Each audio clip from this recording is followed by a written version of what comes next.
Hello students, how are you. तो just a recap, अभी तक हम लोग क्या कर रहे हैं और कहाँ पे हैं। हम लोग एनसीईआरटी बुक से पढ़ रहे हैं और एनसीईआरटी बुक से साइंस पढ़ रहे हैं। साइंस का हमने चैप्टर 1 पहला चैप्टर पिक करा हुआ है, मैटर इन आवर सराउंडिंग्स। ये है चैप्टर, पहला चैप्टर साइंस का। अब इस पहले चैप्टर से हमने 3 पार्ट कंप्लीट कर दिए हैं। आज पार्ट 4 हम कवर करेंगे और कोशिश करेंगे कि पार्ट 4 के साथ ही हम इस चैप्टर को रैप अप करें, कंप्लीट करें। तो एक छोटा सा रिकैप हम करेंगे कि पार्ट 1 में क्या कवर करी, पार्ट 2 में क्या कवर करी और पार्ट 3 में हमने अब तक क्या पढ़ा है। आज हम पार्ट 4 पढ़ेंगे और कोशिश करेंगे कि इस चैप्टर को, मैटर इन आवर सराउंडिंग्स को कंप्लीट कर लें। ओके, तो एक क्विक रिकैप, जल्दी से रिकैप करते हैं कि हमने क्या क्या अब तक पढ़ा। पार्ट 1 में हमने पढ़ा कि मैटर क्या होती है, साइंस क्या होती है और मैटर की प्रॉपर्टीज़ क्या होती हैं। मैटर की प्रॉपर्टीज़ मतलब मैटर के अंदर जो उसके कॉन्स्टिट्यूएंट पार्टिकल्स होते हैं मैटर के, उन पार्टिकल्स की प्रॉपर्टी क्या होती है। अब जैसे हमने क्या पढ़ा था पार्ट 1 में कि वो जो पार्टिकल्स होते हैं वो कंटिन्यूसली मूव करते रहते हैं, हमेशा उनमें मूवमेंट होती रहती है, चलते रहते हैं, उनके अंदर आपस में एक फोर्स ऑफ अट्रैक्शन होता है। इसके अलावा पार्ट 2 में हमने कवर करा था कि मैटर के प्रॉपर्टीज़ क्या होते हैं, मैटर की फिजिकल प्रॉपर्टीज़ क्या होती है, सॉलिड, लिक्विड, गैस, इस चीज़ को हमने कवर करा था। पार्ट 2 ही में हमने कवर करा था डिफ्यूजन क्या होता है, रेट ऑफ डिफ्यूजन क्या होता है और डेंसिटी क्या होती है। ये topic density, diffusion, rate of diffusion और जो फिजिकल प्रॉपर्टीज होती हैं मैटर की, सॉलिड, लिक्विड एंड गैस, इसका एक इंट्रोडक्शन टाइप का, ये चीज़ हमने पार्ट 2 में कवर करी थी। Quickly moving to part 3। Part 3 में हमने कवर करा था कि इसकी जो स्टेट्स होती हैं सॉलिड, लिक्विड और गैस मैटर की, वो आपस में चेंज होती रहती हैं।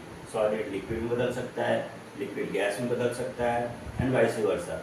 लिक्विड वापस सॉलिड में बदल सकती है, गैस वापस लिक्विड में बदल सकती है। ये आपस में एक फॉर्म दूसरे फॉर्म से इंटरचेंजेबल है, चेंज होती रहती है। हमने ये चीज़ पढ़ी थी पार्ट 3 में। पार्ट 3 में हमने ये भी पढ़ा था कि ये क्यों चेंज होता है, मैटर का स्टेट सॉलिड, लिक्विड और गैस में आपस में चेंज ही क्यों होता रहता है, ये चीज़ हमने कवर करी थी। तो चेंज ब्रॉडली किस वजह से होता है, आउटर फोर्सेस की वजह से होता है। अब आउटर फोर्सेस क्या होती हैं, बेसिकली 2 होती हैं, एक टेम्परेचर और प्रेशर। कोई भी चीज़ चेंज हो रही है अपने स्टेट से, आइस है अगर वो वाटर में बदल जा रही है, वाटर है आइस में बदल जा रही है, तो इसके पीछे 2 ही आउटर फोर्सेस काम करती हैं, या तो वो टेम्परेचर का इम्पैक्ट है या फिर वो प्रेशर का इम्पैक्ट है। तो पार्ट 3 में हमने कवर करा था कि टेम्परेचर का क्या इम्पैक्ट है। प्रेशर और टेम्परेचर 2 फैक्टर्स हैं, 2 आउटर फोर्सेज हैं। सिर्फ टेम्परेचर का हमने इम्पैक्ट पड़ा था स्टेट चेंज होने में मैटर के पार्ट 3 के अंदर। अगला हमने पढ़ा था कि मेल्टिंग क्या होती है, बॉइलिंग क्या होती है। मेल्टिंग को फ्यूजन बोलते हैं, बॉइलिंग को वेपराइजेशन बोल सकते हैं। फिर हमने पढ़ी थी लेटेंट हीट ऑफ फ्यूजन या लेटेंट हीट ऑफ मेल्टिंग पढ़ी थी, लेटेंट हीट ऑफ वेपराइजेशन पढ़ी थी पार्ट 3 के अंदर। लेटेंट हीट ऑफ फ्यूजन कितना होता है, latent heat of fusion 0 degree Celsius. 0 degree Celsius को अगर केल्विन में चेंज करो कितना होगा, 273 केल्विन होगा। वैसे ही लेटेंट ऑफ वेपराइजेशन हमने पढ़ी थी। लेटेंट हीट ऑफ वेपराइजेशन मतलब लेटेंट हीट ऑफ बॉइलिंग कितना होता है, 100 डिग्री सेल्सियस। अगर केल्विन में कन्वर्ट करो तो 0 में जितना भी है 273 ऐड कर दो, सेल्सियस वाला केल्विन में चेंज हो जाएगा। तो केल्विन में क्या होगा, latent heat of vaporization 373 kelvin, ये पढ़ा था। फिर हमने उसी पार्ट 3 में डिस्कस करा था कि अगर डायरेक्टली चेंजेज हो रहे हैं without coming to liquid phases, liquid phase नहीं आ रहा है, सॉलिड से डायरेक्ट गैस में बदल जा रहा है या फिर गैस डायरेक्टली सॉलिड में बदल जा रहा है, लिक्विड फेज इन दोनों के बीच कहीं आ ही नहीं रहा है, तो ये चीज़ हमने कवर करा था।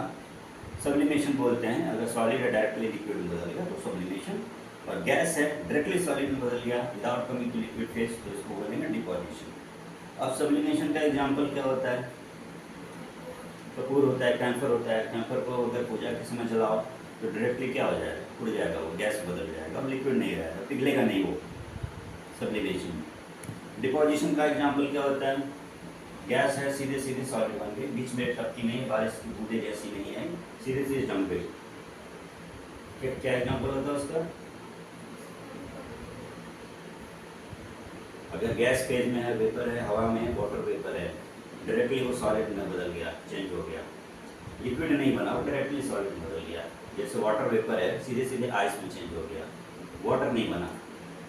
तो इसको बोलते हैं डिपोजिशन, फ्रोस्ट है। Very good. तो इसका एग्जाम्पल क्या है? फ्रोस्ट है। पत्तियों पे जो सर्दियों में जम जाती हैं, सीधे सीधे बर्फ बन जाती हैं, ज़्यादा ठंड बढ़ती है तो ओस जो होती है, वाटर वेपर्स के ऊपर और भी गैसेज होती हैं, वाटर वेपर होता है, वो ओस नहीं बनता, वाटर ड्रॉपलेट्स नहीं बनता, बूंदें नहीं बनती, सीधे सीधे पत्तियों पे वो जम जाती हैं।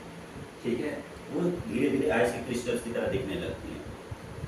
यानी वाटर वेपर, हवा में जो वाटर वेपर है ऊपर, सीधे सीधे डायरेक्टली नीचे आके बर्फ की तरह जम जाएगी। इसको बोलते हैं फ्रॉस्टिंग, ये फ्रॉस्ट बोलते हैं, इसका एग्जाम्पल है। और इस प्रोसेस को बोलते हैं डिपोजिशन। ये चीज़ हमने पार्ट 3 में कवर करी थी।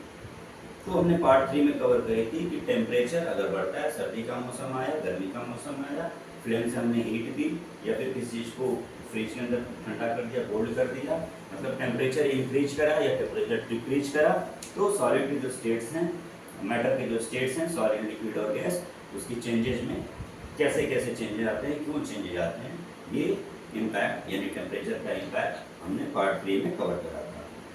यहाँ तक क्लियर है? अब पार्ट 4 में आते हैं। तो पार्ट 4 में जैसे हमने टेम्परेचर का इम्पैक्ट पढ़ा था, आज हम पढ़ेंगे कि प्रेशर का इम्पैक्ट क्या है। दो ही ऑर्डर फोर्सेस, टेम्परेचर का पढ़ लिया, अब प्रेशर का इम्पैक्ट हम पढ़ेंगे कि जो भी स्टेट ऑफ मैटर है, सॉलिड, लिक्विड एंड गैस, उसका प्रेशर का इम्पैक्ट क्या होता है। तो सबसे पहले तुम प्रेशर समझते हैं कि प्रेशर को बोलते क्या, प्रेशर का लेमन लैंग्वेज में क्या एग्जाम्पल है, प्रेशर बोलते किस चीज़ को है, कॉन्सेप्ट क्या है प्रेशर का। टेम्परेचर का कॉन्सेप्ट क्लियर है, किसी चीज़ में हीट बढ़ा रहे हैं, गर्म कर रहे हैं, तो टेम्परेचर ऐड हो रहा है, टेम्परेचर बढ़ रहा है। कोई चीज़ से हीट निकाल रहे हैं या कोई चीज़ ठंडी कर रहे हैं, तो टेम्परेचर डिक्रीज हो रहा है। टेम्परेचर बढ़ाना है, कैसे बढ़ाएंगे? पानी पड़ा हुआ है, उसको उबालना है, कैसे उबालेंगे? हीट देंगे। हीट देंगे मतलब कि स्टोव पे रख देंगे, उसको फ्लेम्स के अंदर रख देंगे, आग के अंदर रख देंगे, टेम्परेचर इंक्रीज करेगा और वो बॉयल करने लगेगा। वही उल्टा करना है, टेम्परेचर को डिक्रीज करना है। टेम्परेचर डिक्रीज कैसे होगा? वही पानी है, उसका टेम्परेचर डिक्रीज करना है। कैसे डिक्रीज होगा टेम्परेचर? इधर आ गया। टेम्परेचर कैसे डिक्रीज होगा? हाँ, कूल कैसे होगा? हाँ, हीट कैसे नहीं देंगे, कैसे वाटर है उसको कूल करना है, कैसे कूल होगा? वेरी गुड, फ्रीज में डाल देंगे। तो जैसे अगर टेम्परेचर इंक्रीज करना होगा, हमने स्टोव का यूज करा।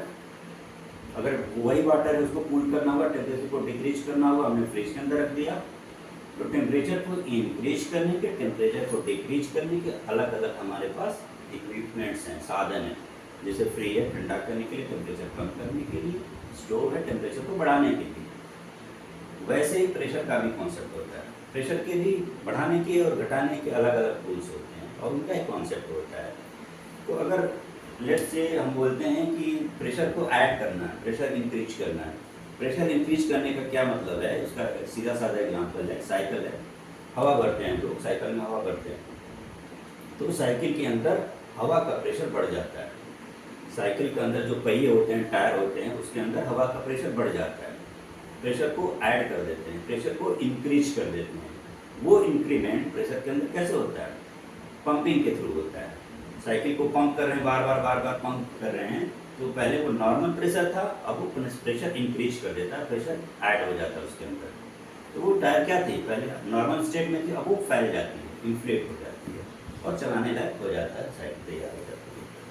तो प्रेशर ऐड कैसे करेंगे? अब यहाँ पे एक टूल का हमने यूज़ करा, वो टूल था पंपिंग वाला, पंप का प्रयोग करा, पंप का यूज़ करा। तो पंप के यूज़ से हमने जो टायर के अंदर हवा भर दी, उससे क्या हुआ? टायर के अंदर एयर का प्रेशर बढ़ गया। किस चीज़ के ऊपर प्रेशर बढ़ गया? टायर की दीवारों के ऊपर। पहले टायर की दीवारों के ऊपर कोई प्रेशर नहीं था, अब हमने हवा भर दी तो टायर की दीवारों के ऊपर प्रेशर बढ़ गया। प्रेशर घटाने के लिए उसने टायर की दीवारों में फैलने का प्रयास करा और हम क्या बोलते हैं कि टायर फूल गया। ठीक है, तो प्रेशर इंक्रीज कैसे करा, इसका कॉन्सेप्ट क्लियर है। प्रेशर डिक्रीज कैसे करेंगे? गुब्बारा खुला हुआ है, उसके अंदर ऑलरेडी प्रेशर भरा पड़ा है, कम करना प्रेशर कैसे करेंगे?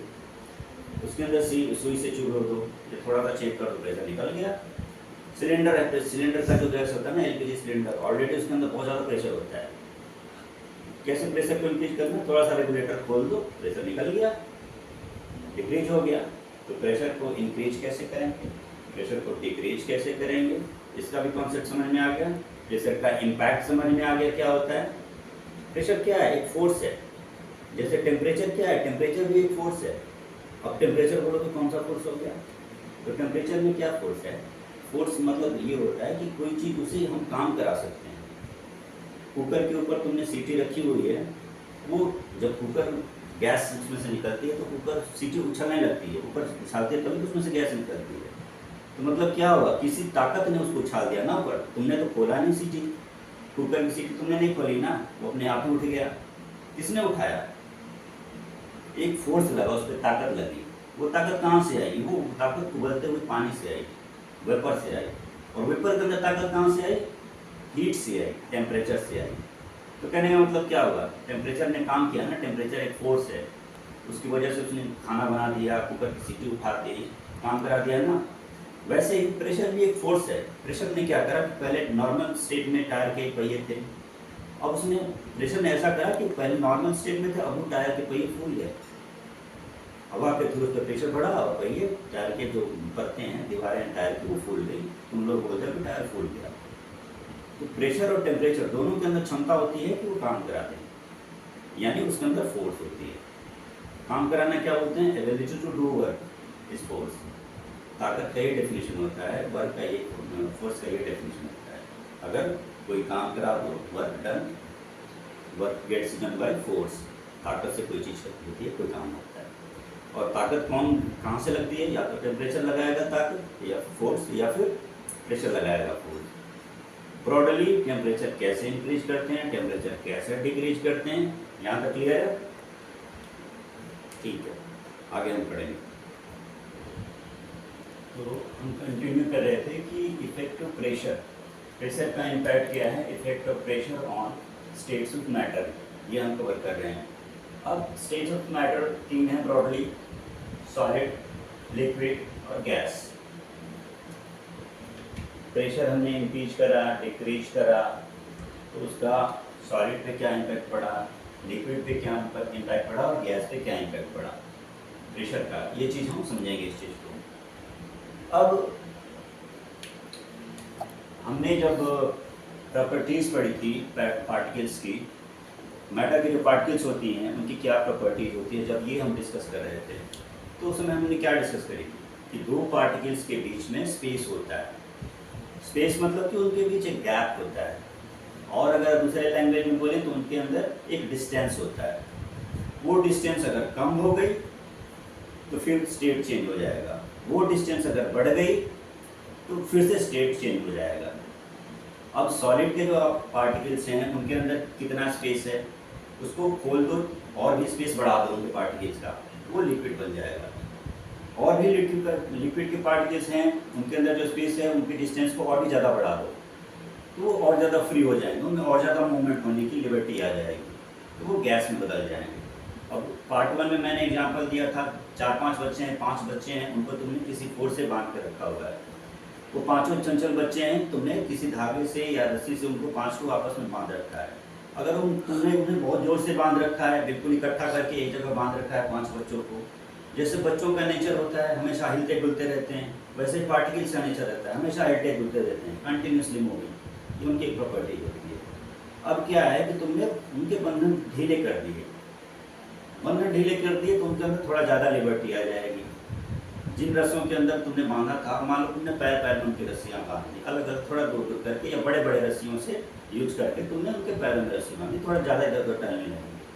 तो पहले जो एक जगह एक शेप में थे, डेफिनेट शेप में थे, सॉलिड बोल रहे थे, अब उनके बंधन कमजोर बढ़ गए, उनके आपस की जो दूरियां हैं वो बढ़ गई, डिस्टेंस ज़्यादा हो गया, स्पेस ज़्यादा हो गया, तो थोड़ा ज़्यादा लिबर्टी आ गई, पार्टिकल ज़्यादा मूव होने लगे, तो वो लिक्विड हो गए। अब सारे बंधन तुम तोड़ ही दो, छोड़ दो, चंचल बच्चे हैं पूरे कमरे में भाग जाएंगे, पूरे घर में फैल जाएंगे और भी बाहर भी निकल जाएंगे, पकड़ते रहो तुम पकड़ ही नहीं पाओगे, मतलब कम्प्लीटली फ्री हो जाएंगे सारे बच्चे। तो वही हाल, डिस्टेंस तुमने बिल्कुल ही बढ़ा दिया तो उनकी आपस में मूवमेंट है बहुत ज़्यादा बढ़ जाएगी, अब वो लिक्विड भी नहीं रहेंगे, अब वो गैस में चेंज हो जाएंगे। यही कॉन्सेप्ट था हमारा ना, स्पेस बढ़ा दो चेंज बढ़ जाएगी, जो भी पार्टिकल्स की चेंज है स्टेट ऑफ मैटर की जो चेंज है वो दूसरे फॉर्म में कन्वर्ट हो जाएगी, सॉलिड है तो लिक्विड, लिक्विड है तो गैस में चेंज हो जाएगी। यहाँ तक क्लियर है।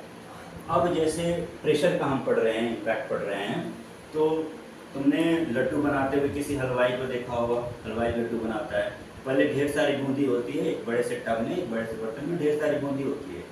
हलवाई क्या करता है कि बूंदी को अपनी मुट्ठी से पकड़ के उसको गोल गोल लड्डू के शेप में ला देता है।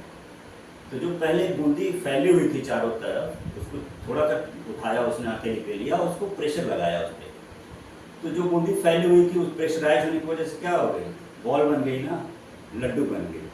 तो तुमने प्रेशर करा तो उसकी जो बूंदी के बीच जो डिस्टेंस था, जो भी दूरी थी, वो कम हो गई। कम होने के बाद वो सॉलिड फॉर्म में, और सॉलिड तो थी और भी ज़्यादा सॉलिड हो गई, और वो प्रेशर की वजह से कॉम्पैक्ट हो गई, गोल्ड हो गई।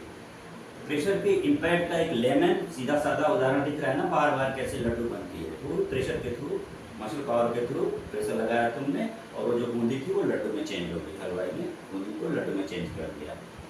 तो वैसे ही प्रेशर डिस्टेंसेस कम कर देती है। अगर मेन वे में बोलें, सीधे सीधे बोलें, तो जो भी पार्टिकल्स की, मैटर के पार्टिकल्स की डिस्टेंस होती है आपस में, उस डिस्टेंस को प्रेशर लगाने से वो डिस्टेंस कम हो जाती है, और प्रेशर छोड़ देने से, प्रेशर रिलीज कर देने से वही डिस्टेंस ज़्यादा बढ़ जाती है।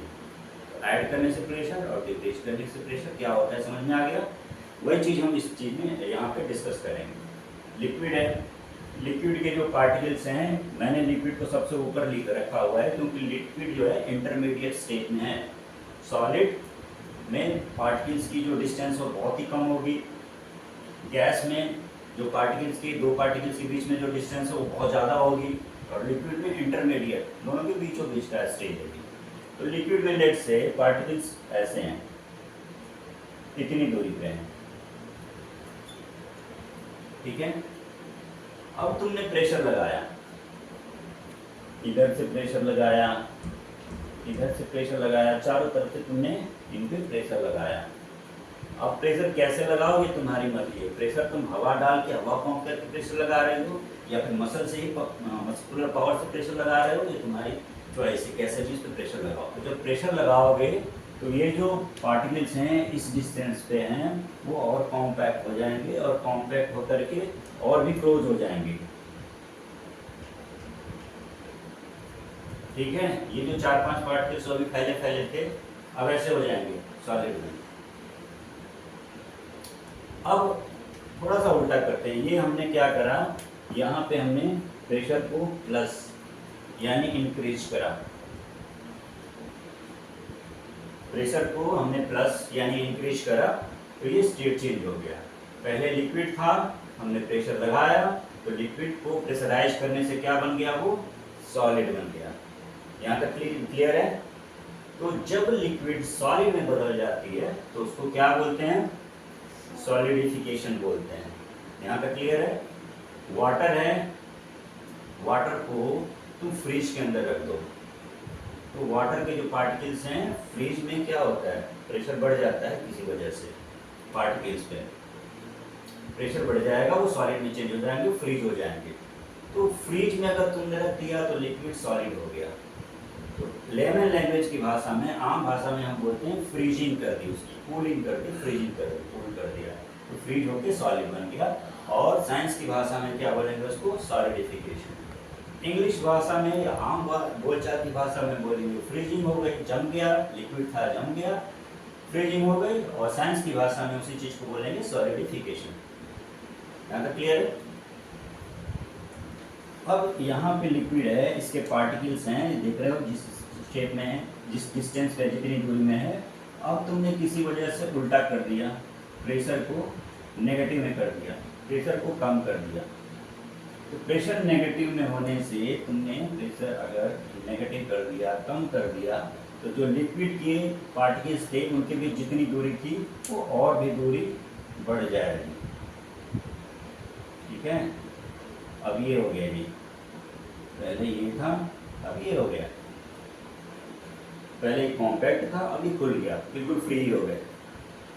तुमने प्रेशर को रिलीज करी, प्रेशर माइनस करा, तो ये गैस बदल गया।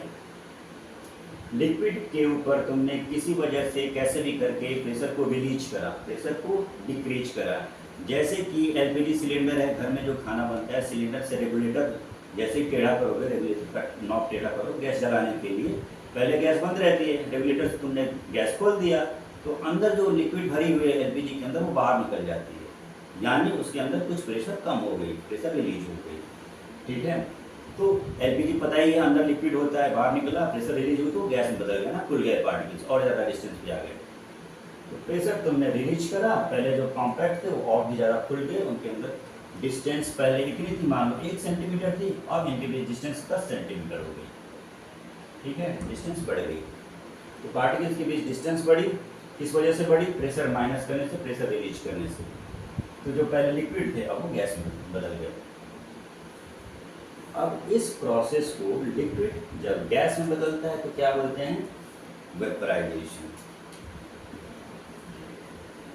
लिक्विड जब सॉलिड में बदला, सॉलिडिफिकेशन बोला हमने। लिक्विड जब गैस में बदला तो गैसोफिकेशन नहीं बोल रहे हैं, वेपराइजेशन बोल रहे हैं उसी चीज़ को। गैसोफिकेशन आप समझने के लिए अपने दिमाग में रख सकते हैं, लेकिन गैसोफिकेशन एक प्रॉपर टर्म नहीं है, साइंस की भाषा में इसको बोलेंगे गैसोफिकेशन को एक तरीके से मान लो, गैसोफिकेशन को साइंस की भाषा में बोलेंगे वेपराइजेशन। क्लियर है? अब एक फेज ऐसी आती है जिसमें कि बीच में लिक्विड नहीं रहती है, सॉलिड है, सॉलिड के ऊपर तुमने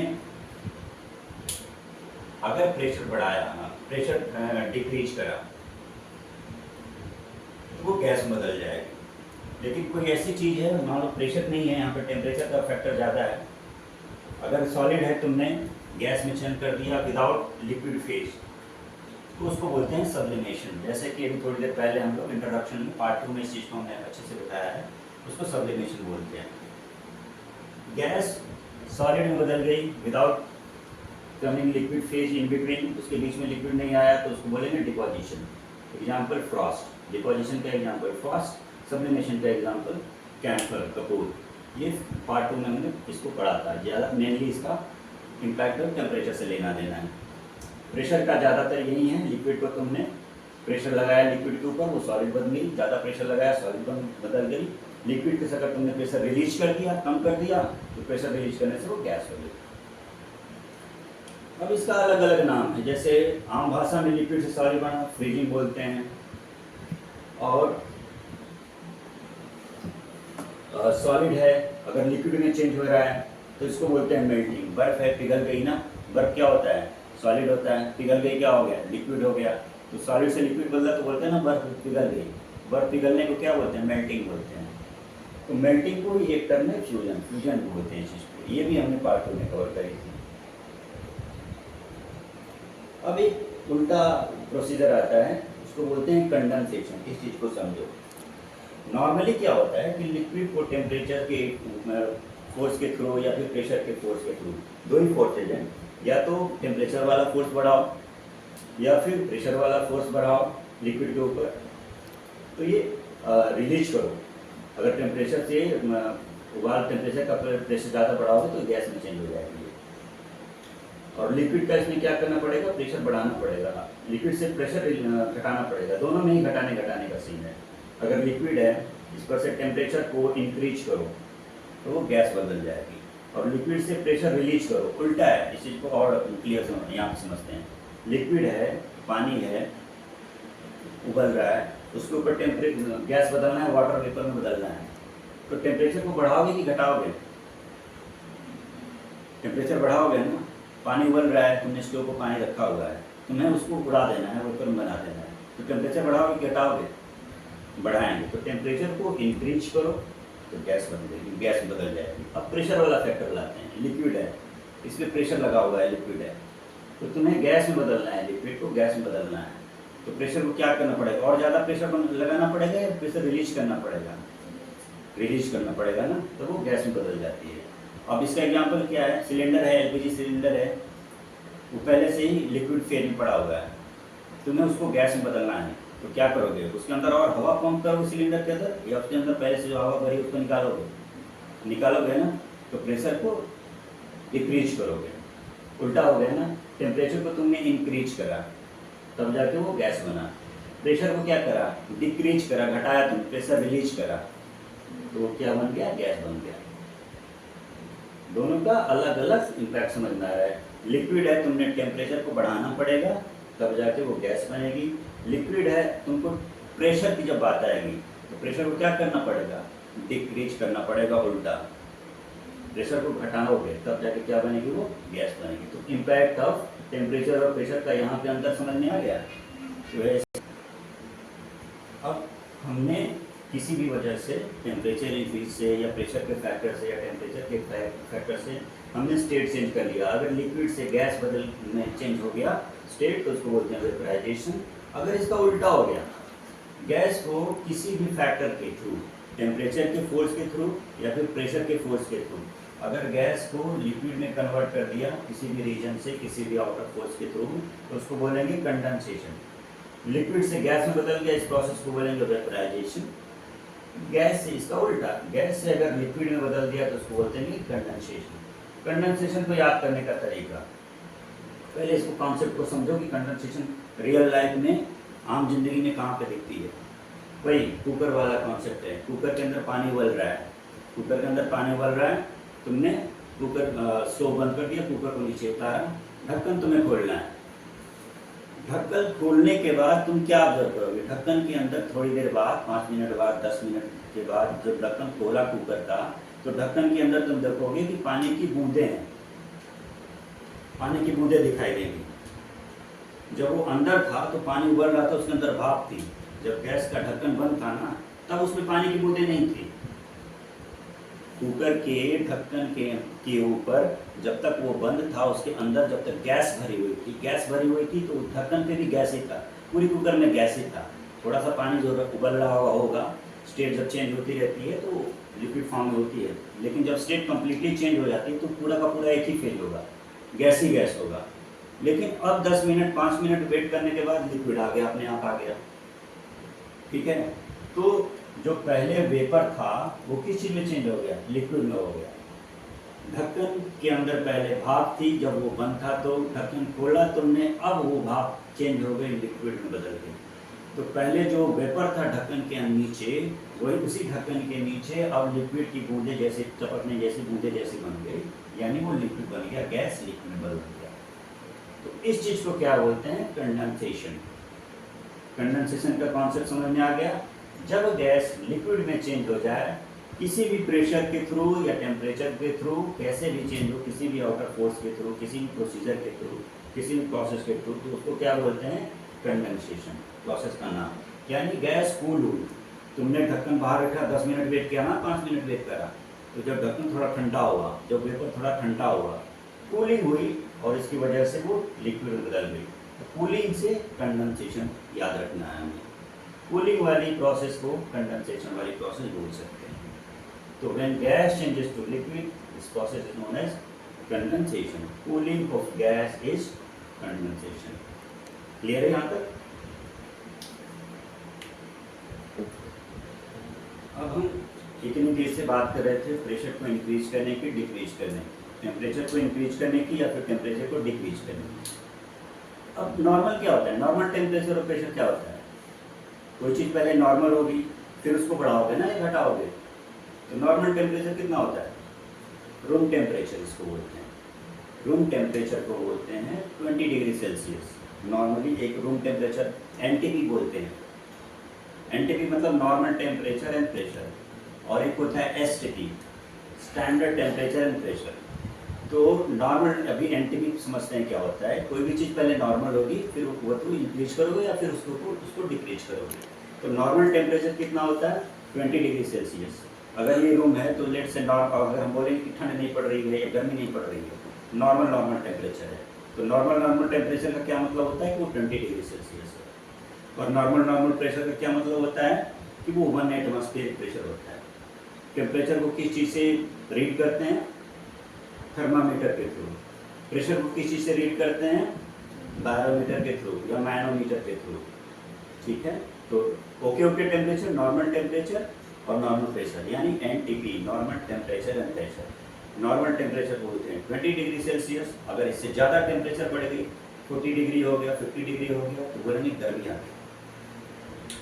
20 डिग्री टेम्परेचर है, 10 डिग्री पहुंच गया, 5 डिग्री पहुंच गया, 5 डिग्री, 0 डिग्री पहुंच गया, बोलेंगे ठंड बढ़ गई, सर्दी आ गई। ठीक है, तो 0 डिग्री नॉर्मल नहीं है, 50 डिग्री भी नॉर्मल नहीं है, 20 डिग्री नॉर्मल है। तो प्रेशर 1 एटमॉस्फेयर बोलते हैं नॉर्मल प्रेशर, रूम प्रेशर। ठीक है, 2 एटमॉस्फेयर हो गया और ज़्यादा प्रेशर बढ़ गया। अगर 0.5 एटमॉस्फेरिक प्रेशर एटमॉस्फेयर हो गया तो प्रेशर घट गया। तो normal temperature and pressure NTP जिसको बोलते हैं वो 0 डिग्री सेल्सियस 20 डिग्री सेल्सियस होता है टेम्परेचर, और प्रेशर होता है 1 एटमॉस्फेयर। प्रेशर को और भी फॉर्म में बता सकते हैं, जैसे टेम्परेचर को सेल्सियस के अलावा किस चीज़ में डिनोट करते हैं, कैल्विन में। 0 डिग्री सेल्सियस कितना कैल्विन होता है, 273 कैल्विन। वैसे ही प्रेशर भी है, प्रेशर को 1 एटमॉस्फेयर में भी डिनोट करते हैं, पीएसआई में भी डिनोट करते हैं, और बार में भी डिनोट करते हैं, और पास्कल में भी डिनोट करते हैं। कई सारे फॉर्म्स हैं। तो जैसे 1 एटमॉस्फेयर है उसको चेंज करोगे तो पीएसआई में कितना आएगा, 15 पीएसआई। ठीक है, तो अगर 15 पीएसआई का प्रेशर है तो बोलेंगे 1 एटमॉस्फेयर है, नॉर्मल प्रेशर है। 15 पीएसआई से ज़्यादा हो गया, प्रेशर बढ़ गई। 15 पीएसआई से कम प्रेशर है तो प्रेशर कम हो गई। अब जो कार के जो जाओगे ना, जहाँ फ्यूल कार में गैस भराते हैं या कार में जहाँ पेट्रोल भराते हैं, वहाँ टायर में प्रेशर चेक करने का भी एक इंस्ट्रूमेंट होता है। या जब साइकिल का हवा भराने जाओगे वहाँ पे तुमने देखा होगा बाइक के टायरों में भी प्रेशर, हवा भराने के लिए, प्रेशर चेक करने के लिए उसमें बाइक तो हाथ से नहीं दबाते ना, साइकिल में तो हाथ से दबा के चेक कर सकते हैं, और बाइक का टायर, कार का टायर को हाथ से दबा के चेक नहीं कर सकते कि हवा कितनी है। तो उसके लिए एक इंस्ट्रूमेंट होता है, उसको बैरोमीटर बोलते हैं। तो नॉर्मल 15 psi होता है, उसमें देखते हैं कि 15 psi तो ज़्यादा ही होना चाहिए, या तो 50 psi हो या 30 psi हो। ठीक है, तो नॉर्मल टेम्परेचर प्रेशर समझ में आ गया। वही एक एसटीपी होता है, standard temperature pressure. Standard temperature मतलब लैब में चेक करने के लिए। तो स्टैंडर्ड टेम्परेचर प्रेशर में स्टैंडर्ड टेम्परेचर कितना माना जाता है, 0 डिग्री सेल्सियस को। 0 डिग्री सेल्सियस को स्टैंडर्ड टेम्परेचर बोलते हैं। स्टैंडर्ड मतलब साइंस के हिसाब से, लैब के हिसाब से। रूम टेम्परेचर, नॉर्मल टेम्परेचर मतलब ले में आम भाषा में। दोनों का डिफरेंस समझ में आ गया। वो कोई पूछे कि एनटीपी नॉर्मल टेम्परेचर प्रेशर में टेम्परेचर कितना होता है, 20 degree Celsius. STP standard temperature और प्रेशर कितना होता है, 0 डिग्री सेल्सियस। प्रेशर उतना ही होता है। रूम टेम्परेचर भी 1 एटमॉस्फेयर, और एसटीपी के अंदर भी जो प्रेशर है वो कितना होगा, 1 एटमॉस्फेयर। ये क्लियर है। एक स्टैंडर्ड होता है, चीज़ों को, कॉन्सेप्ट को लेकर समझते हैं आगे, क्योंकि एसटीपी एनटीपी ये बहुत ज़्यादा कॉमन है, आगे चल के यूज होगी। तो अभी से समझते चलो चीज़ों को।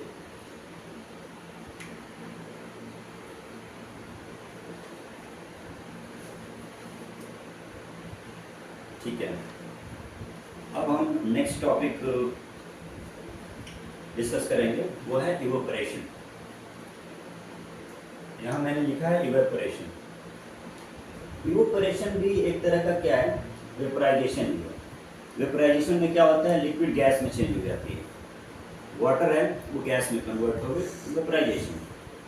वाटर गैस में कन्वर्ट हो गई लेकिन बॉयल नहीं हुई, वेपराइज नहीं हुई, बॉइलिंग उसके अंदर नहीं हुई, बिना बॉइलिंग के ही वेपराइज हो गई या गैस बन गई। इसको बोलेंगे evaporation, vaporization without boiling. Vaporize, और बॉइलिंग कितने डिग्री सेल्सियस पे होता है, 100 डिग्री सेल्सियस पे। तो बॉइलिंग के बिना इवोपरेशन, बॉइलिंग के बिना इवोपरेशन हो गया, वेपराइजेशन हो गया इवेपोरेशन। तो बॉइलिंग के बिना मतलब क्या, बिना 100 डिग्री सेल्सियस लाए, बिना 100 डिग्री सेल्सियस लाए अगर तुमने वेपराइजेशन कर दिया तो उसको बोलते हैं इवेपोरेशन। यहाँ पे क्लियर है। Evaporation is vaporization without taking temperature to 100 degree Celsius और without boiling anything. If you vaporize the thing, that's evaporation. यहाँ तक समझ में आ गया। अब इसका लाइव एग्जांपल क्या देखते हैं। कपड़े सुखाते हो तुम लोग, कपड़े सुखाते हो छत पे, गीले कपड़े ले गए, थोड़ी देर बाद, 1 घंटे बाद, 2 घंटे बाद कपड़े सूख जाते हैं। कपड़ों के अंदर पानी है, तो क्या करा तुमने, पानी को उबाला, माचिस जला दिया क्या कपड़ों को, फिर भी कपड़े सूख गए ना। बॉइलिंग नहीं हुई फिर भी लिक्विड गायब हो गया, वेपर बदल गया। कैसे बदला, वो बदला इवेपोरेशन के थ्रू। ये इसका कॉन्सेप्ट है। अब ये होता कैसे है, ये फिनोमेनन होती कैसे, इसके पीछे रीजन क्या है, इस चीज़ को समझो। जब हम बॉयल करते हैं तो टेम्परेचर उसमें फैक्टर होता है, टेम्परेचर अचानक से बढ़ा देते हैं जिसकी वजह से काइनेटिक एनर्जी बढ़ जाती है, और इतना ज़्यादा बढ़ जाती है, इतना ज़्यादा काइनेटिक एनर्जी बढ़ जाती है कि दो पार्टिकल्स के बीच जो पावर ऑफ अट्रैक्शन होता है वो टूट जाता है और वो छिड़क जाते हैं, छूट जाते हैं, अपने आप को आज़ाद कर लेते हैं। पार्ट 1 में जो मैंने एग्जांपल दिया था, बच्चों को तुमने बांधा था, अब बाहर की फोर्सेज जितनी ज़्यादा हैं वो बंधन टूट गए, सारे फोर्सेज बिखर गए, फोर्स ऑफ अट्रैक्शन खत्म हो गया और सब रिलीज हो गए। तो वो हमने सडन टेम्परेचर इंक्रीज करके बॉयल कर दिया था। यहाँ पे क्या है कि टेम्परेचर एक फैक्टर तो है ही, इसके अलावा एक फैक्टर आ जाता है सरफेस एरिया। सरफेस एरिया के थ्रू इसमें इम्पैक्ट आया, स्टेट ऑफ चेंज आया, पार्टिकल्स की मूवमेंट बढ़ी। इसको और अच्छे से समझते हैं। मान लो ये एक पोंड है, तालाब है, तालाब के अंदर लेयर बाय लेयर पानी की लेयर्स हैं। सबसे ऊपर की लेयर, बीच वाली लेयर और सबसे नीचे वाली लेयर। सबसे ऊपर वाली लेयर को हमने लेयर 1 बोला, बीच वाली को लेयर 2 और सबसे नीचे वाली को बॉटम वाली को लेयर 3। ऊपर टेम्परेचर मिल रहा है, टेम्परेचर किससे मिल रहा है, तुम गर्म करो क्या, सन से मिल रहा है ना, सन से इसको टेम्परेचर मिल रहा है। सन का टेम्परेचर सबसे ज़्यादा कौन सी लेयर में पड़ेगा, लेयर 1 में पड़ेगा। समंदर के नीचे यहाँ तक तो कई बार सनराइज पहुँच भी नहीं पाती, जो ओशन होता है ना, समंदर होते हैं, वो सबसे नीचे वाली बॉटम लेयर में ना वो सनराइज पहुँच ही नहीं पाती, वो हमेशा अंधेरा ही रहता है। कभी लाइट पहुँच भी नहीं पाती, वो वहाँ जो ऑर्गेनिज्म होते हैं वो भी ऐसे होते हैं जिनमें कि लाइट सेंसेस होते हैं, लाइट सेंसेस नहीं होते हैं तो विदाउट लाइट काम करने की उनमें एबिलिटी होती है, या खुद लाइट जनरेट करते हैं। लाइट इमिटिंग एनिमल्स होते हैं, प्लांट्स भी होते हैं। मतलब वहाँ का एनवायरनमेंट ऐसा होता है कि अंधेरे में काम करो, लाइट नहीं है तुम्हारे पास, मतलब ओशन की सबसे डीपेस्ट लेयर में कोई लाइट नहीं पहुँच पाती। एक एग्जाम्पल है, इस चीज़ को समझो। तो जो सबसे ऊपर वाली लेयर में है, यहाँ सबसे ज़्यादा हीट मिल रही है, हीट का फैक्टर है नंबर 1। दूसरी चीज़ ये है कि यहाँ का जो एरिया होता है सबसे बड़ा होता है। अब तालाब होता है, तालाब का एरिया मान लो ये 2 किलोमीटर है, यहाँ से लेके और यहाँ तक, ये जो सबसे नीचे वाली लेयर है मान लो ये 2 किलोमीटर का इसका एरिया है। सबसे ऊपर वाली लेयर 1 में इसका एरिया क्या है, तुम्हें देखने से ही समझ में आ जाएगा कि यहाँ का जो एरिया है और यहाँ का एरिया दोनों में डिफरेंस है। अगर ये 2 किलोमीटर का एरिया है तो ये कम से कम 5 किलोमीटर का एरिया होगा। ये 5 किलोमीटर होगा सबसे ऊपर वाले में, ऐसे ही होता है ना, और कुछ पानी के बाहर भी निकल आता है कभी कभी। तो इसमें एरिया सबसे ऊपर वाली लेयर में एरिया इंक्रीज होती है।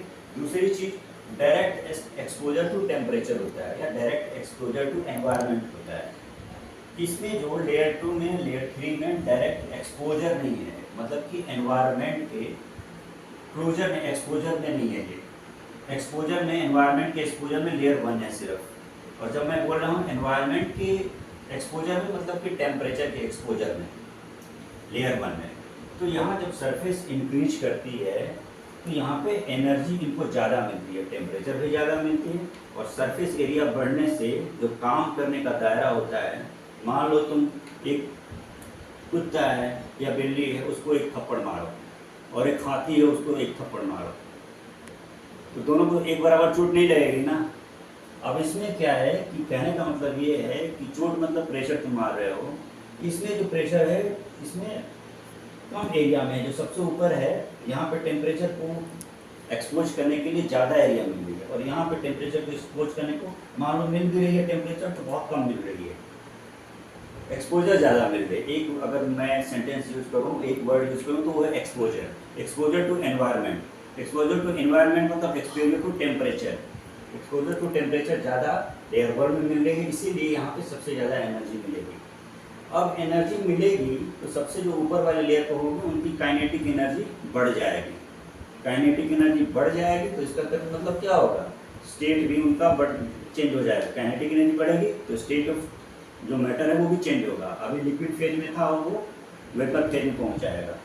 वो धीरे धीरे होती है, स्लो प्रोसेस होती है, लेकिन इसका फेज चेंज हो जाएगा, स्टेट चेंज हो जाएगा। किस वजह से, सरफेस एरिया की वजह से, एक्सपोजर की वजह से।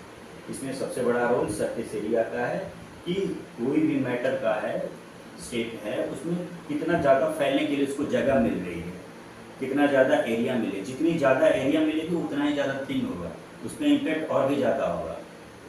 ठीक है, मान लो अगर पानी की एक बूंद है, एक गिलास पानी तुमने ऐसे एक पॉट तुमने लिया है पानी का, ये पानी और उतना ही पानी है, पानी उतना ही है, तुमने पूरे छत पे इस पानी को फैला दिया। कटोरी के अंदर या बाउल के अंदर जितना पानी है उतना ही पानी को तुमने पूरे छत पे फैला दिया। तुम नोटिस करो कि जो छत पे फैला हुआ पानी है ना तुरंत सूख जाएगा। ठीक है, छत कब सूख गया मतलब टेम्परेचर सूखा है, उसी छत पे ये बाउल भी रखा हुआ है, ये नहीं सूखेगा, ये तुरंत सूख जाएगा। क्यों? क्योंकि इसको फैलने के लिए एरिया मिल गई। तवा पे रोटी रखा है, तवा पे गोल गोल वो पहले निकालते हैं, गोल गोल बनाते हैं, फिर उसको ऐसे बेल करके पतला कर देते हैं ना। अब तुम उसको बेलो नहीं, पतला नहीं करो, डायरेक्ट गोला बनाओ और तवे पे रख दो, रोटी बन जाएगी? नहीं बनेगी ना। तुमने उसको तवा से पतला करा ना उसको, तो क्या करा उसने? तुमने सरफेस एरिया को इंक्रीज कर दिया। अब जो तुमने तवा रखा है ऐसे गोला था, उसको एक्सपोजर कितना मिला था? इतना ही मिला था ना, 1 मिलीमीटर लग रहा है। अब इसी गोले को तुमने जब रोटी बना दिया, फैला दिया, तो जो 1 मिलीमीटर बढ़ रहा था तो 5-10 मिलीमीटर मिल गया, एक्सपोजर मिल गया टेम्परेचर के या एनवायरनमेंट के। तो क्या करा तुमने? उसका सरफेस जो है, बाहर की जो आउटर लेयर है उसका एरिया बढ़ा दिया, सरफेस एरिया बढ़ा दिया। तो सरफेस एरिया बढ़ा दिया तो टेम्परेचर को काम करने के लिए ज़्यादा जगह मिल गई। आटे का जो गोला होता है, रोटी क्यों बनाते हैं, इसका भी एक समझ लो, इसके पीछे कॉन्सेप्ट है। आटे का जब तुमने गोला बनाया तो गोले को थोड़ी सी टेम्परेचर, डायरेक्ट टेम्परेचर से एक्सपोजर मिला, और उसी गोले को तुमने रोटी बना दिया तो उस गोले का एरिया बढ़ गया। एरिया बढ़ने से क्या हुआ? पहले टेम्परेचर जो इतने छोटे से दायरे में काम कर रहा था, और वही टेम्परेचर इतने ज़्यादा दायरे में उसको काम करने के लिए एक्सपोजर मिल गया। सरफेस एरिया बढ़ने से एक्सपोजर टू एनवायरनमेंट बढ़ जाती है, एक्सपोजर टू एनवायरनमेंट बढ़ जाती है मतलब कि एक्सपोजर टू टेम्परेचर बढ़ जाती है। एक्सपोजर टू टेम्परेचर बढ़ जाएगी तो फिर एक्शन भी ज़्यादा तेज होगा, काइनेटिक एनर्जी भी ज़्यादा तेज़ी से मूवमेंट होगी उसमें। ठीक है, तो पहले जो लिक्विड था वो तेज़ी से दूसरे फॉर्म यानी कि गैस वाले फॉर्म में चेंज हो जाएगा। यही हाल इसका भी है सरफेस एरिया का। सरफेस एरिया में तुमने जो काम बॉयल करने से होता है वही काम तुमने सरफेस एरिया को बढ़ा दिया, इसकी वजह से हो गया। बॉयल करने से भी वेपर बनता है, लेकिन तुमने बॉयल करने से वेपर नहीं बनाया, तुमने सरफेस एरिया को बढ़ा दिया और उसके थ्रू वेपर बना दिया। तो इस चीज़ को बोलते हैं इवेपोरेशन। इसीलिए मैंने लिखा है इवेपोरेशन इज सरफेस फिनोमेना। ठीक है, ओके। तो इवेपोरेशन हम पढ़ रहे थे, अब हम पढ़ेंगे rate of evaporation. Rate of evaporation मतलब speed of evaporation. Speed of evaporation मतलब कि स्पीड कब ज़्यादा बढ़ जाती है, स्पीड कब घट जाती है, कम हो जाती है स्पीड। इवेपोरेशन कब तेज़ी से जल्दी होने लगता है और इवेपोरेशन कब बहुत ही धीरे धीरे होता है, इस चीज़ को हम पढ़ेंगे। इसको बोल रहे हैं rate of evaporation. Rate of evaporation की कुछ कंडीशंस होती हैं जिसकी वजह से वो बढ़ जाती हैं या फिर घट जाती हैं।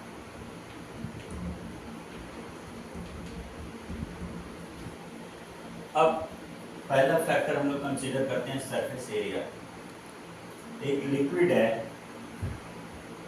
उसके अंदर इवेपोरेशन हो रही है। मान लो तुम छत पे कपड़े सुखा रहे हो, छत पे कपड़े सुखा रहे हो, तो जब कपड़े धुले जाते हैं ओरिजिनली वो क्या होते हैं, टब के अंदर होते हैं ना।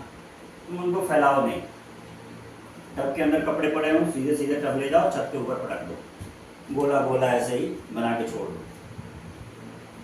पहली कंडीशन। दूसरी कंडीशन, एक एक कपड़ा उठाओ, उसको फैलाओ अच्छे से और छत के ऊपर बढ़िया से रखो उसको सूखने के लिए।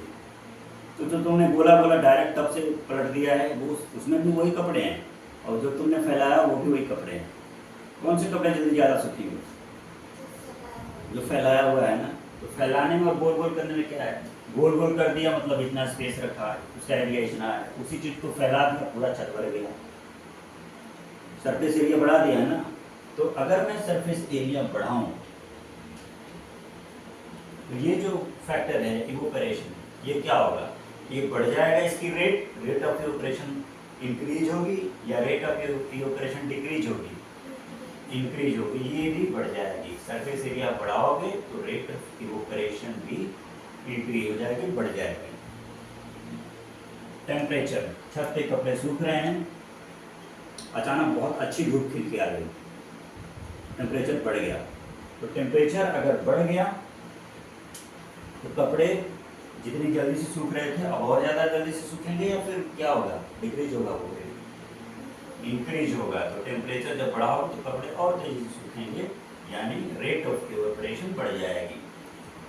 विंड वेलोसिटी या विंड स्पीड, हवा की स्पीड पहले बहुत नॉर्मल हवा चल रही थी या चली नहीं रही थी, अब आंधी जैसा चलने लगा, तो कपड़े कैसे सूखेंगे, तेजी से सूखेंगे या अब बहुत धीरे धीरे सूखने लगेंगे, तेजी से सूखेंगे।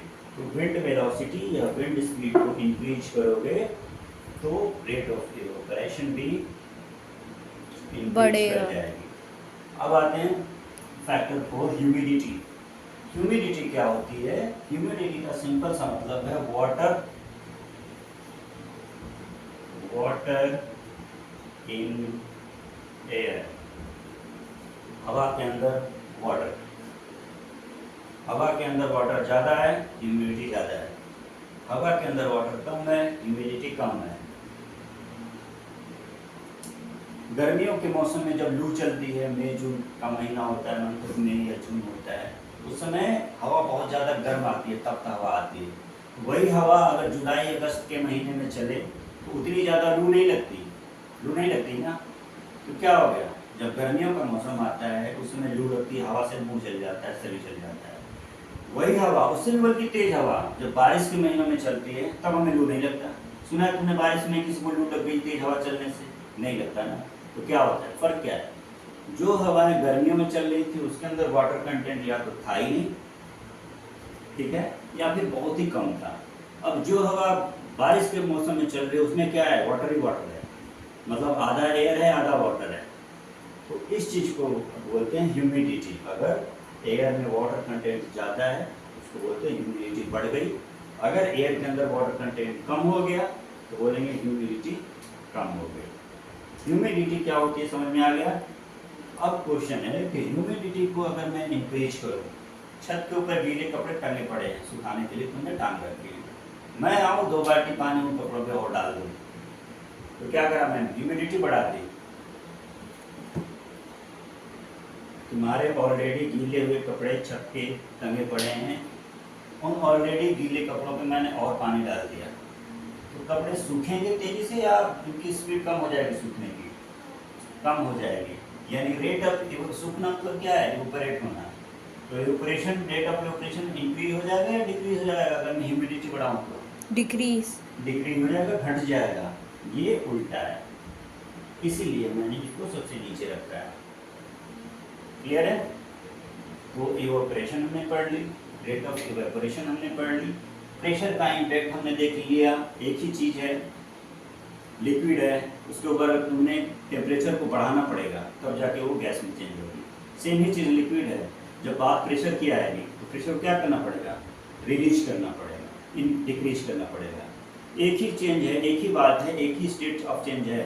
लिक्विड से गैस ही बदल रही है, लेकिन टेम्परेचर को तुम्हें इंक्रीज करना पड़ रहा है उस केस में। लेकिन प्रेशर को क्या करना पड़ रहा है, डिक्रीज करना पड़ रहा है। सिलेंडर के अंदर गैस भरी पड़ी है, प्रेशर घटाना है, कैसे करोगे, रिलीज करोगे ना, कम करोगे गैस में बदलने के लिए। वही पानी उबल रहा है, उसको गैस बदलना है तो टेम्परेचर क्या करोगे, घटाओगे नहीं, बढ़ाना पड़ेगा। तो अगर लिक्विड है, तुम गैस में बदल रहे हो, टेम्परेचर अगर तुम्हारे पास है तो टेम्परेचर को बढ़ाओगे, प्रेशर तुम्हारे पास है तो प्रेशर को क्या करोगे, घटाओगे। तो ये होता है impact of temperature and pressure. Pressure का इम्पैक्ट क्या पड़ रहा है और टेम्परेचर का इम्पैक्ट क्या पड़ रहा है स्टेट ऑफ चेंज पे। समझ आ रही चीज़ें? तो वो इम्पैक्ट ऑफ प्रेशर हमने पढ़ लिया, इम्पैक्ट ऑफ टेम्परेचर हमने पढ़ लिया, इवेपोरेशन क्या होती है वो पढ़ ली, और इवेपोरेशन बढ़ती है घटती है उसकी स्पीड, रेट ऑफ इवेपोरेशन हमने पढ़ ली। एक फाइनल टॉपिक हमारा रह जाता है कूलिंग का। बहुत ही छोटा सा एग्जाम्पल है, इसके साथ ये चैप्टर रैप अप हम कर लेंगे।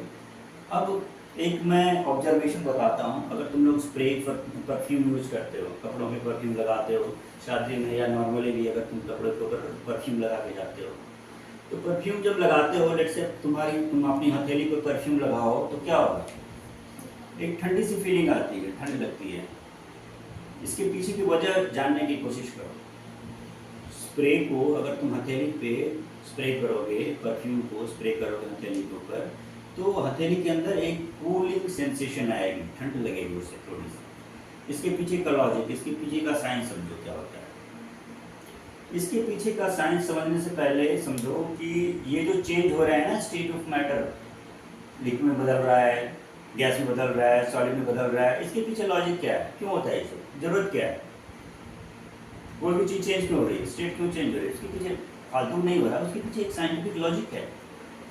लॉजिक ये है कि ये जो नेचर है ना, वो चीज़ों को बैलेंस करने की कोशिश करता है। अगर कहीं आग लग गई तो सारी दुनिया क्या करेगी, आग को बुझाने का प्रयास करेगी, ठीक है। बारिश नहीं होगी तो सब लोग कोशिश करेंगे कैसे भी बारिश हो जाए, मतलब चीज़ों को मिटिगेट करने का, बैलेंस करने का प्रयास नेचर करती है। इस बैलेंसिंग एक्ट की वजह से ही स्टेट ऑफ चेंज होता है। बारिश क्यों होती है उसके पीछे कॉन्सेप्ट पता है। अगर मान लो गर्मी ना पड़े, गर्मी नहीं पड़ेगी तो समंदर के ऊपर जो पानी है ना उसका इवेपोरेशन नहीं होगा, इवेपोरेशन नहीं होगा तो बादल नहीं बनेंगे, बादल नहीं बनेंगे तो क्या होगा, बादल नहीं बनेंगे तो बारिश नहीं होगी, ठीक है। तो जो भी चेंज होता है वो चीज़ों को बैलेंस करने के लिए होता है। अगर कहीं आग लग गई तो सारी दुनिया या नेचर भी इनफैक्ट उस आग को बुझाने का प्रयास करेगा। अब एक और एग्जाम्पल लेते हैं जो डेली लाइफ में हम लोग ऑब्जर्व करते हैं। तुम गर्म पानी ले लो बाउल में, गर्म पानी को ऐसे ही किचन में छोड़ दो, 2 घंटे बाद वो गर्म पानी ठंडा हो जाएगा। तुमने नहीं ठंडा करा, किसी ने नहीं ठंडा करा, किसने ठंडा करा, नेचर ने। तो नेचर क्या करता है कि कोशिश करता है कि असमानता ना रहे, इनइक्वालिटी ना रहे, चारों तरफ एक इक्विलिब्रियम रहे, स्टेडी स्टेट रहे, ठीक है। वो नेचर क्या चाहता है कि जो टेम्परेचर पूरे कमरे के अंदर है वही टेम्परेचर बाउल के अंदर भी रहे, तो इस वजह से बाउल को वो ठंडा कर देता है। तो चेंज क्यों होता है, इसके पीछे का लॉजिक समझो। अब कोई चीज़ गर्म हो रही है उसको ठंडा करने का प्रयास नेचर करती है, ठंडा है उसको गर्म करने का प्रयास करती है नेचर, ताकि एक स्टेडी स्टेट, एक होम्योस्टेसिस आ जाए, एक इक्विलिब्रियम आ जाए। इस कंडीशन के लिए नेचर चेंज करने का प्रयास करती है, स्टेट ऑफ नेचर चेंज होता है या कहीं भी कोई चेंज होता है, ठीक है। तो अब जब कूलिंग होती है तो कूलिंग का क्या इसका इम्पैक्ट है, इसका समझो इस चीज़ को। अभी गर्मियों के मौसम में अगर कोई बाहर निकल जाए तो उसको बहुत ज़्यादा पसीना आता है, तो उसको पसीना ऐसे ही नहीं आता, उसके पीछे एक रीजन है, एक लॉजिक है। बॉडी क्या करती है कि ढेर सारा पर्सपिरेशन करती है, ढेर सारा पसीना निकालती है, लिक्विड निकालती है। अब वो लिक्विड निकलेगा तो क्या होगा, लिक्विड गैस में चेंज होगा, इवेपोरेट होगा। इवेपोरेशन से क्या होगा, हमें कूल फील होगा, हमें ढेर सारा पसीना हुआ है, किसी ने अगर पंखा चला दिया, हवा चला दिया तो क्या होगा, ठंडक महसूस होती है ना। हवा चलाने से क्या हुआ, इवेपोरेशन हुआ। विंड स्पीड का फैक्टर है ना, विंड स्पीड को इंक्रीज करने से क्या होगा, रेट ऑफ इवेपोरेशन बढ़ जाता है ना। पसीना आ गया, पूरी बॉडी में लिक्विड भरा पड़ा है, तुमने विंड स्पीड बढ़ाई, पंखा करा, हवा चलाया, कूलर चलाया, फ्रिज चलाया, कैसे भी करके हवा दिया, तो हवा देने से क्या हुआ, विंड स्पीड बढ़ाया, विंड स्पीड से क्या हुआ, रेट ऑफ इवेपोरेशन बढ़ गई, रेट ऑफ इवेपोरेशन बढ़ गई तो हमें ठंडक लगी। अब ठंडक क्यों लगती है, ठंडक इसलिए लगती है कि एनर्जी एब्जॉर्ब करती है, इवेपोरेशन की प्रोसेस में एनर्जी एब्जॉर्ब होती है। अब वो एनर्जी कहाँ से आई, हमारी स्किन से खींच लिया एनर्जी। हमारी स्किन पे पहले गर्मी की वजह से स्किन के ऊपर 40 डिग्री 40 डिग्री का टेम्परेचर था, रेट ऑफ इवेपोरेशन हुआ तो वो तो ऐसे ही होगा नहीं, टेम्परेचर उसके अंदर जाएगा तब वो फॉर्म चेंज होगा ना, लिक्विड में गैस में बदलेगा, ठीक है। तो लिक्विड को टेम्परेचर मिली, टेम्परेचर कहाँ से मिली, स्किन से मिली। तो स्किन के ऊपर जो पहले 40 डिग्री का था उसने कुछ खींच लिया, लिक्विड ने खींच लिया, तो जो 40 डिग्री था वो 30 डिग्री पे आ गया। किसी चीज़ में से कोई सामान निकालोगे तो कम ही होगा ना वो। तो पहले क्या था, टेम्परेचर 40 डिग्री स्किन के ऊपर था, टेम्परेचर उसने खींच लिया, सोख लिया, एब्जॉर्ब कर लिया लिक्विड ने, तो टेम्परेचर कम हो गई। जब भी टेम्परेचर कम होती है हम बोलते हैं कि क्या हुआ, ठंड लगने लगी। गर्मियों में 50 डिग्री है, टेम्परेचर कम हो गई, एसी में चले गए, टेम्परेचर 20 डिग्री हो गया, ठंड लगने लगती है। तो वही चीज़ यहाँ भी है, जब भी इवेपोरेशन होती है या स्टेट ऑफ चेंज हुआ तो एनर्जी एब्जॉर्ब हुई, एनर्जी एब्जॉर्ब हुई बोले तो हीट एब्जॉर्ब हुई, टेम्परेचर एब्जॉर्ब हुई। जब हीट एब्जॉर्ब होती है या तो टेम्परेचर डाउन होती है, हीट एब्जॉर्ब हुई, टेम्परेचर डाउन हुई, टेम्परेचर डाउन हुई तो हमारे अंदर कूलिंग सेंसेशन आया है, ठंडक का एहसास हुआ, ठीक है। तो बॉडी ढेर सारा पसीना निकालती है ताकि इवेपोरेशन हो किसी वजह से। जब इवेपोरेशन होगा तो कूलिंग होगी, और कूलिंग से क्या होगा कि पहले 40 डिग्री था, अब शरीर को आराम मिलेगा, 37 डिग्री हो जाएगा, 20 डिग्री हो जाएगा। इस वजह से बॉडी ढेर सारा पर्सपिरेशन करती है। तो ये कूलिंग की वजह से। अब आते हैं अपने ओरिजिनल क्वेश्चन पे। स्प्रे करते हैं, परफ्यूम स्प्रे करते हैं तो ठंड क्यों होती है? सेम, स्प्रे करा वो लिक्विड में आ गई ना तुम्हारे यहाँ तरीके, जैसे स्प्रे करोगे लिक्विड पे आ गई, छोड़ दो या नहीं भी छोड़ो, अपने आप को गैस में चेंज हो गया, गैस में उड़ जाती है। तो वो फेज में चेंज हो रहा है, लिक्विड वेपर में बदल रही है। लिक्विड वेपर में बदल रही तो जादू से नहीं बदल रही, उसके अंदर एनर्जी लग रहा है। और एनर्जी कहाँ से आ रहा है? तुम नीचे से लाइटर लगाए हो क्या हथेली के नीचे? तुमने हथेली के नीचे लाइटर नहीं लगाया जला के, ना ही फ्लेम दिया, फिर वो इवेपोरेट हो गई। तो एनर्जी कहाँ से मिली उसको? टेम्परेचर कहाँ से मिला? तुम्हारी स्किन से मिला। तो स्किन में जो ऑलरेडी टेम्परेचर था वो खा गई, वो एब्जॉर्ब कर गई लिक्विड। जब एनर्जी टेम्परेचर लिक्विड एब्जॉर्ब करी तो टेम्परेचर तुम्हारी स्किन का क्या हो गया? डाउन हो गया। जब टेम्परेचर डाउन हो गया तो क्या हो गया? कूलिंग आ गई। ठीक है, तो टेम्परेचर क्यों कूल होता है? इवेपोरेशन में की वजह से। इसका कॉन्सेप्ट समझ में आ गया? स्प्रे करा, टेम्परेचर स्किन में कूलिंग सेंसेशन क्यों आ गई, इसकी लॉजिक समझ में आ गया? स्वेटिंग क्यों होती है, पर्सपिरेशन क्यों होती है, इसकी लॉजिक समझ में आ गया? एक और क्वेश्चन आता है कि लोग सजेस्ट करते हैं कि जब गर्मी आए तो वूलन कपड़े पहनो, सूती कपड़े पहनो। उसके भी पीछे एक लॉजिक है। गर्मियों में ऑब्वियसली पसीना ज़्यादा होता है। अब पसीना जो भी होगा वो जो नेचुरल फाइबर्स होते हैं जैसे वूलन कपड़े हो गए, वो एब्जॉर्ब करती है। वूलन कपड़े या कॉटन के कपड़े ये एब्जॉर्ब करती है। और जो सिंथेटिक फाइबर होते हैं, रबर होता है, जैसे कि जो भी नायलॉन हो गया, नायलॉन के कपड़े हो गए, टेरिकॉट के कपड़े हो गए, जिसमें कि पूरे नेचुरल फाइबर्स नहीं है, कॉटन नहीं है। कॉटन के या लकड़ी के प्रोडक्ट या नेचुरल प्रोडक्ट्स में क्या होता है कि बहुत ज़्यादा उसके अंदर एब्जॉर्ब करने की कैपेबिलिटी है वाटर को। नायलॉन प्लास्टिक ही होता है ना, नायलॉन एक तरह का सिंथेटिक फाइबर है, वो एब्जॉर्ब नहीं करेगा तुम्हारा पानी। पसीना है पड़ा ही रहेगा। अगर तुम वूलन कपड़े पहनोगे, सूती कपड़े, कॉटन के बने हुए कपड़े पहनोगे, तो वो वाटर तुम्हारा जो पसीना है वो एब्जॉर्ब करेगा। तो पसीने का क्या हुआ? लिक्विड का क्या हुआ? सरफेस एरिया बढ़ गया, उसको स्पेस ज़्यादा मिल गई, एरिया ज़्यादा बढ़ गई। पहले लिक्विड सिर्फ तुम्हारे बॉडी में फैली हुई थी, अब वही लिक्विड को बहुत ज़्यादा फैलने के लिए जगह मिल गई, सरफेस एरिया बढ़ गया। सरफेस एरिया बढ़ गया तो क्या हो गया?